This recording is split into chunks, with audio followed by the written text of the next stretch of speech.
गुरुर्ब्रह्मा गुरुर्विष्णू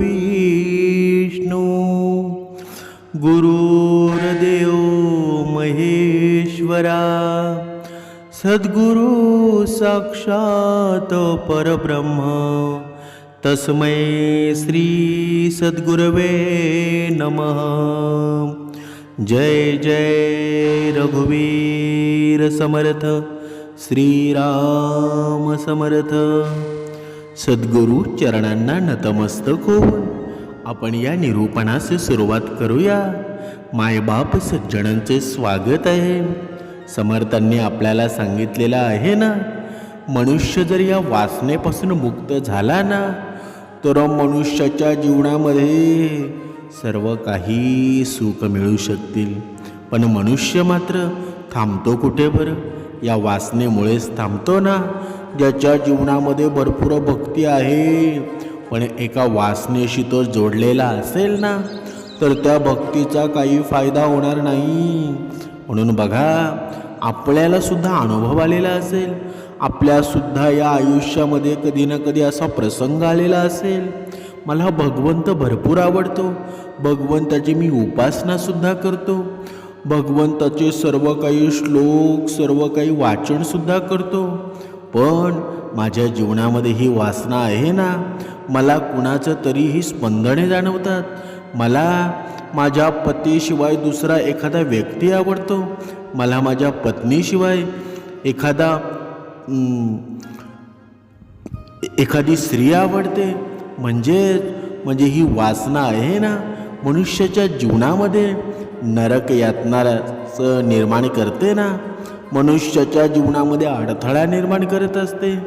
पण ही वासना, ज्याच्या जीवनामध्ये वासना नाही ना, तो व्यवस्थित भक्ती मार्ग करतो।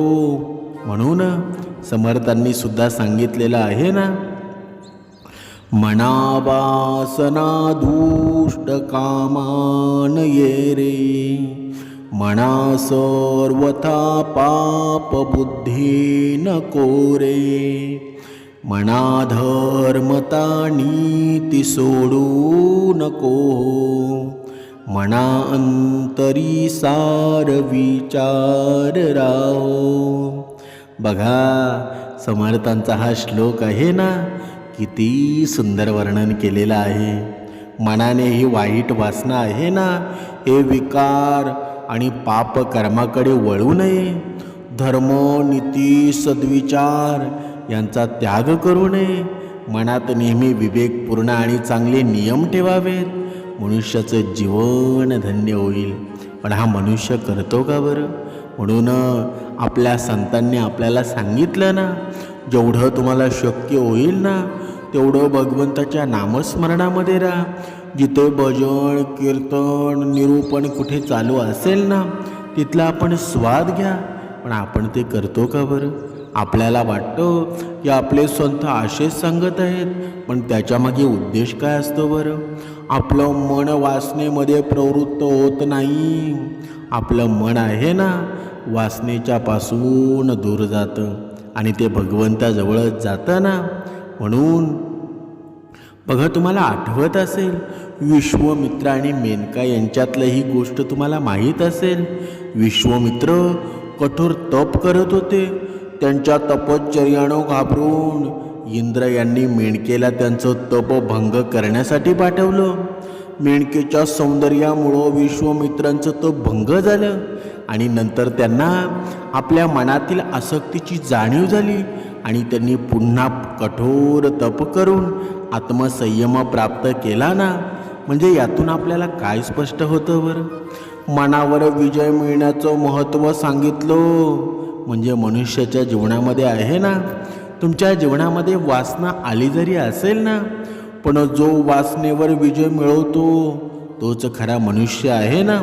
प्रत्येकाचं जीवन आहे, प्रत्येकाच्या जीवनामध्ये वासना आहेच, पण त्या वासनेवर नियंत्रण मिळवायचं असेल ना, तर भगवंताच्या नामस्मरणाशिवाय दुसरं काही नाही।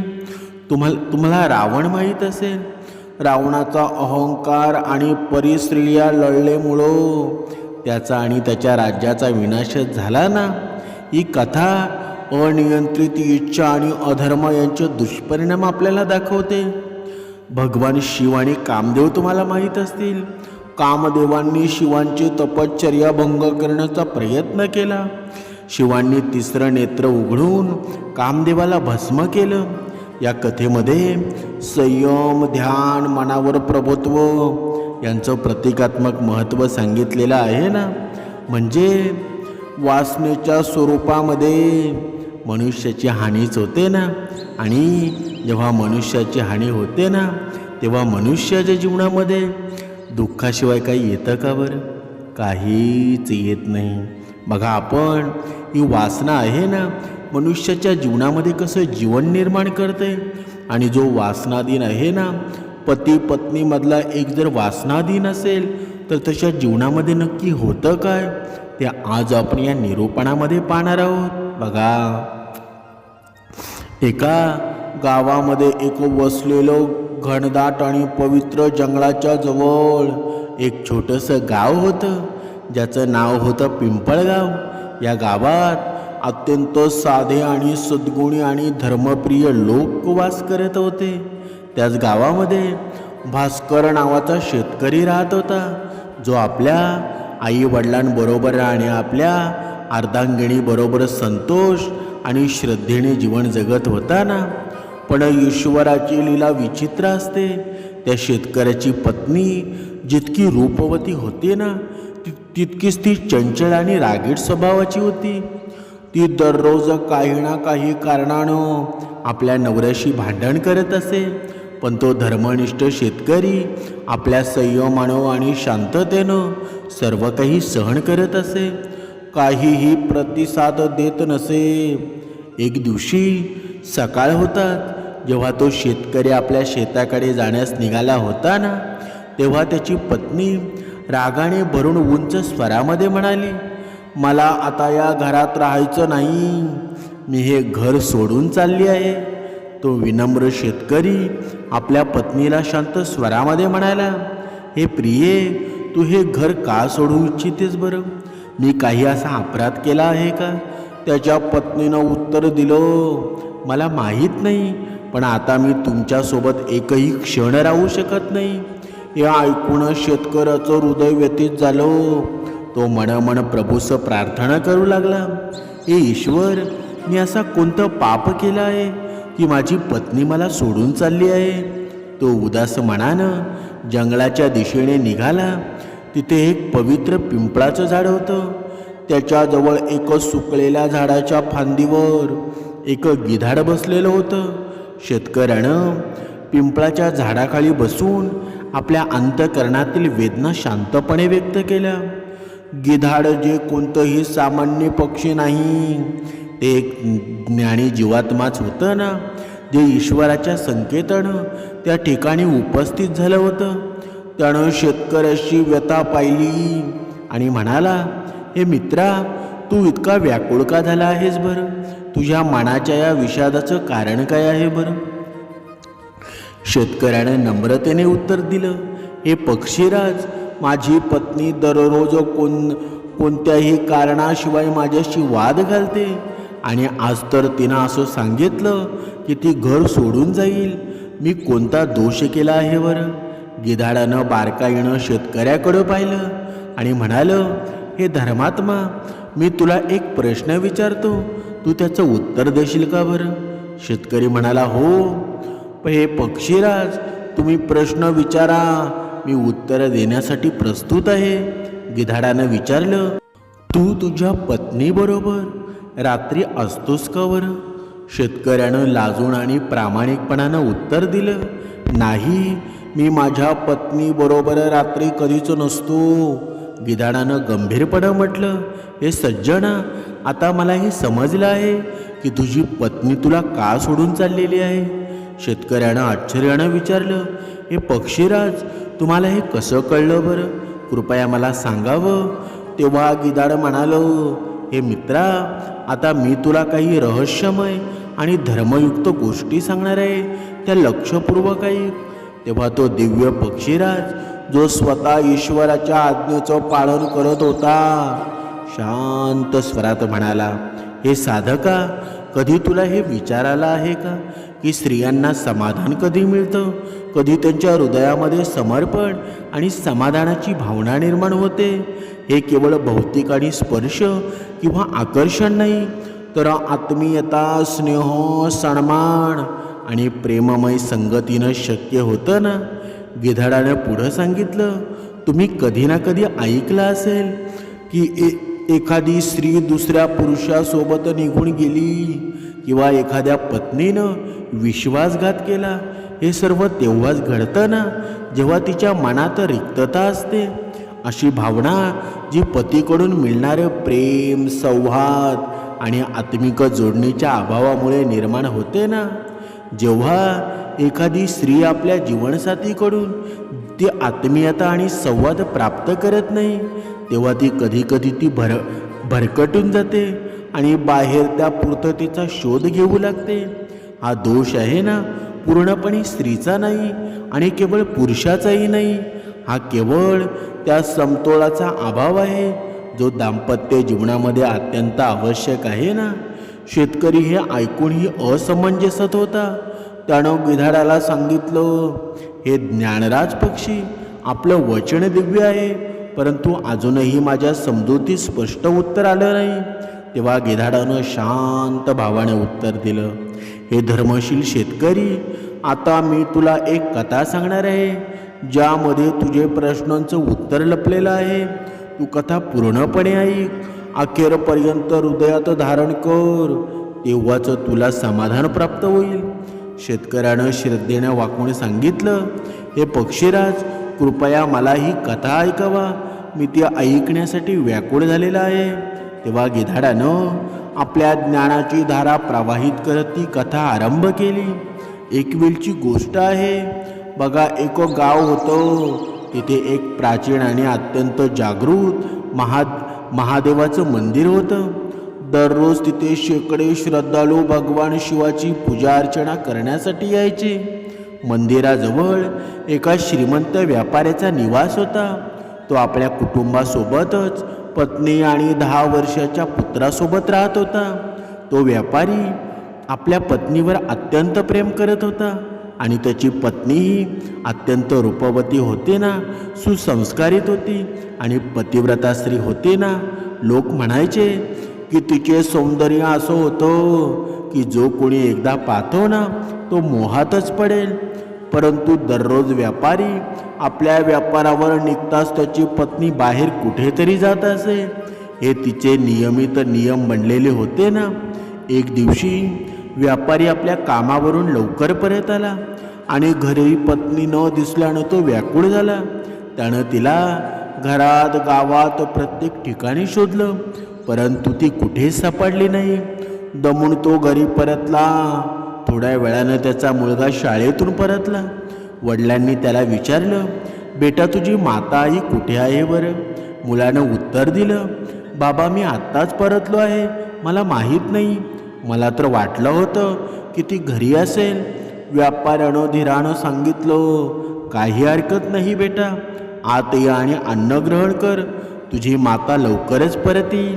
आता थोड्या वेळातच त्याची पत्नी घरी परतली. ती जसं आपल्या पतीला पाहते ना, तिच्या शरीरात कंपन निर्माण होतो, मुखातून वाणी हरवते आणि लज्जेमुळं घामाघूम होते. परंतु तो व्यापारी जो आपल्या पत्नीवर सच्चा प्रेम करत होता ना, तो तिला ओरडू शकला नाही, कारण त्याच्या मनात तिच्याबद्दल प्रेम होतं आणि त्यानं अत्यंत विनम्रतेनं, स्नेहानं विचारलं, हे देवी, तुम्ही कुठे गेल्या होतात बरं? त्याची पत्नी आधीपासूनच भयभीत होती. थरथरत्या स्वरामध्ये तिनं उत्तर दिलं, मी माझ्या सखीच्या घरी गेली होती. व्यापाऱ्यानं शांत भावानं सांगितलं, किमान सांगून गेल्या असत्या ना, आम्ही दोघेही खूप चिंतेमध्ये पडलो होतो. मी तर संपूर्ण गावभर तुम्हाला शोधलं. त्याच्या पत्नीनं काही प्रकारे तो क्षण टाळण्याचा प्रयत्न केला. मग वेळ गेला, संध्याकाळ झाली, सर्वांनी भोजन केलं आणि विश्रांतीला गेले. प्रभात झाली. व्यापारी आपल्या दैनंदिन कार्यक्रमानुसार व्यापारासाठी निघाला. पण त्या दिवशीही पूर्वीच्या दिवसासारखं झालं. पत्नी पुन्हा कुठेतरी निघून गेली. व्यापारी जेव्हा लवकर घरी परतला ना, तेव्हा पाहतो तर घर रिकामं आहे, पत्नी घरामध्ये नाही. आता त्याचं हृदय शंका आणि आशंकानं भरू लागलं. पत्नी परतल्यावर त्यांना पुन्हा आदरपूर्वक विचारलं, हे प्रिय कुठे गेली होतीस? पत्नीने पुन्हा काहीतरी बहाणा केला. पण आता व्यापाऱ्याचा अंतःकरण अस्थिर झालं होतं. त्यानं निश्चय केला की पुढच्या दिवशी सर्व सत्य जाणूनच राहील. दुसऱ्या दिवशी तो व्यापाराच्या निमित्तानं करून घराबाहेर पडला आणि एका वृक्षामागे लपून प्रतीक्षा करू लागला. पत्नी जेव्हा घरातून बाहेर आली ना, तेव्हा त्यानं तिचा पाठलाग केला. पत्नी एका निर्जन जंगलामध्ये असलेल्या एका झोपडीपर्यंत पोचली. ती झोपडी सुनसान घनदाट जंगलामध्ये होती, जिथे सामान्यतः कुणीही येत जात नसे. व्यापाऱ्यानं लपून पाहिलं, त्याची पत्नी एका दुसऱ्या पुरुषाच्या जवळ जात आहे. हे दृश्य पाहून त्याचं हृदय थरथरलं. जिच्यावर त्यानं अपार श्रद्धा ठेवली होती ना, तीच असं काम करत होती. तो पाहतो की ते दोघे झोपडीच्या आत जातात आणि मग जे दृश्य घडतं ना, ते त्याच्या विश्वासाला चुरचूर करणार टाकतं. त्याचं नेत्र अश्रूंनी भरून जातात. तो कसाबसा तिथून परततो. घरात पोचल्यावर काही वेळात पत्नी परतते आणि पूर्वीप्रमाणे बहाणा करण्याचा प्रयत्न करते. पण व्यापारी सर्व जाणूनही शांत राहतो. तो त्या रात्री झोपू शकत नाही. पूर्ण रात्र त्याचे चित्त अस्वस्थ राहतो. प्रातःकाळी तो स्नान करून आपल्या गुरु बाबाजींच्या आश्रमामध्ये पोचतो. ते तेजस्वी तत्वज्ञानी भविष्यदृष्ट संत होते ना. व्यापारानं त्यांच्या चरणी अश्रुपूरित नेत्रांनी प्रणाम केला. बाबा प्रेमपूर्वक विचारलं, बालक तू रडतोस का बरं? कोणती वेदना तुला इतका व्याकुळ करत आहे की तू आज इतक्या काळानंतर या अवस्थेमध्ये माझ्याकडे आलास? व्यापाऱ्यानं आपल्या अश्रू पुसत उत्तर दिलं, हे गुरुदेव, मी एका अशा खोल दुःखामध्ये अडकलो आहे ना, जिथून बाहेर पडणं अशक्य वाटत आहे. आपणच माझे मार्गदर्शक आहात ना, कृपया माझं रक्षण करा, अन्यथा मी वेदना सहन करू शकणार नाही. बघा, बाबाजींनी शांत स्वरामध्ये सांगितलं, वस्ता निश्चिंत राहा, तुझी वेदना मला सांग. जे काही तुझ्या हृदयामध्ये आहे ना, ते सर्व स्पष्टपणे सांग. त्यावर व्यापारी थरथरत्या स्वरामध्ये सांगू लागला, प्रभू, मी अत्यंत व्यथित मनानं आपल्या चरणी आलो आहे. गेले काही दिवस माझी आत्मा अशांत आहे. जेव्हा मी माझ्या कर्मपथावर बाहेर असतो ना आणि माझा पुत्र विद्यालयामध्ये असतो, तेव्हा माझी जीवनसंगिनी, जिला मी माझ्या हृदयाच्या गाभ्यातून प्रेम केलं आहे, एका अज्ञात पुरुषाला भेटण्यासाठी जंगलामध्ये जाते. तिथे एका एकांत कुटीमध्ये त्याच्यासोबत वेळ घालवते, आपल्या देहाची तृष्णा तृप्त करते आणि मग घरी परतते. जणू काही घडलंच नाही. हे प्रभू, जेव्हा मी तिला विचारतो ना ती कुठे होती, तेव्हा ती दररोज काहीतरी नवीन बहाणा सांगते. माझं हृदय हे सर्व पाहून तुटतं आहे, तरीही माझी आत्मा तिच्याशी जोडलेली आहे. मी समजू शकत नाही की जी माझ्यावर प्रेम करत होती ना, ती माझ्या अस्तित्वामध्ये असूनसुद्धा दुसऱ्याच्या जवळ का गेली बरं? हे दयामय प्रभू, कृपया मला मार्गदर्शन करा. मला समजावून सांगा की माझी पत्नी, जिला मी माझ्या आत्म्याचा अंश मानलं होतं ना, ती दुसऱ्या कुणाकडे का आकर्षित झाली बरं? त्यावेळी ते त्रिकाळदर्शी ज्ञानी बाबा होते ना, त्यांनी त्याला धीर धर, मी ध्यानात जात आहे आणि परमसत्तेच्या कृपेने तुला उत्तर देईल. काही क्षणात ध्यानाच्या गहिराईत शिरल्यानंतर बाबाजींनी आपले नेत्र उघडलं आणि सांगितलं, आता मला सर्व कळालेलं आहे की तुझी पत्नी असं वर्तन का करत आहे. ध्यानस्थितीच्या बाहेर येऊन बाबाजींनी आपल्या शांत वाणीनं त्या व्यापाऱ्याला सांगितलं, वस्ता, आता मला ज्ञात झालं आहे की तुझी पत्नी धर्मपत्नी असं वर्तन का करते. व्यापाऱ्यानं विनम्र स्वरामध्ये विचारलं, हे प्रभू, कृपा मला या रहस्याचं पूर्ण ज्ञान सांगा. त्या महाराजांनी सांगायला सुरुवात केली. त्या अगोदर काही तुला मी विचारू इच्छितो. उत्तर फक्त सत्य असलं पाहिजे, कारण सत्य समाधानाकडे नेईल ना. कधी असं झालं आहे का की तू तुझ्या ब्रह्मतेजाचा नाश केला आहेस? कधी तुला त्या मार्गावर जाण्याची सवय लागली का, ज्या मार्गाला शास्त्रांनी वर्ज्य मानलं आहे? जसं की आत्मभोगाची प्रवृत्ती. आणि तुझ्यासोबत असं काही घडलं आहे का की व्यापारात इतकं गुंतून गेले आहात की तुमच्या आत्मस्वकीयांना वेळच देऊ शकत नाही? व्यापाऱ्यानं थोड्या लज्जणं आणि गोंधळात सांगितलं, हे गुरुदेव, आपण काय म्हणू इच्छिता हे माझ्या समजण्याच्या पलीकडे आहे. कृपया मला स्पष्ट जेणेकरून सांगा, माझ्या जीवनातील चुका मी समजू शकेल. बाबा खोल श्वास घेत म्हणाले, वस्ता, माझा अभिप्राय असा आहे की जेव्हा एखादा पुरुष आपली जीवनशक्ती, जे की परमात्म्याचा अमूल्य वरदान आहे, याचा सातत्यानं अपव्यय करतो ना, तेव्हा त्याचं तेज, त्याचा प्रभाव, त्याचं आत्मबळ हळूहळू क्षीण होऊ लागतं. आणि जेव्हा तो आपल्या कर्तव्याकडून दूर जाऊन केवळ व्यापारामध्ये रमतो, तेव्हा आपल्या घराशी, पत्नीशी, कुटुंबाशी त्याचा भावनिक संपर्क तुटू लागतो. अशा स्थितीत एक स्त्री आहे ना, जी केवळ शरीर नव्हे तर हृदय आणि आत्म्याची संगिणी असते ना, ती देखील त्या रिक्ततेला भरून काढण्यासाठी एखाद्या दुसऱ्या दिशेने आकर्षित होऊ शकते. हा तिचा अजिबात दोष नाही. ती फक्त त्या प्रेम आणि सहवासाचा शोध घेत असते ना, जो तिला आपल्या जीवनसाथीकडून मिळायला हवा.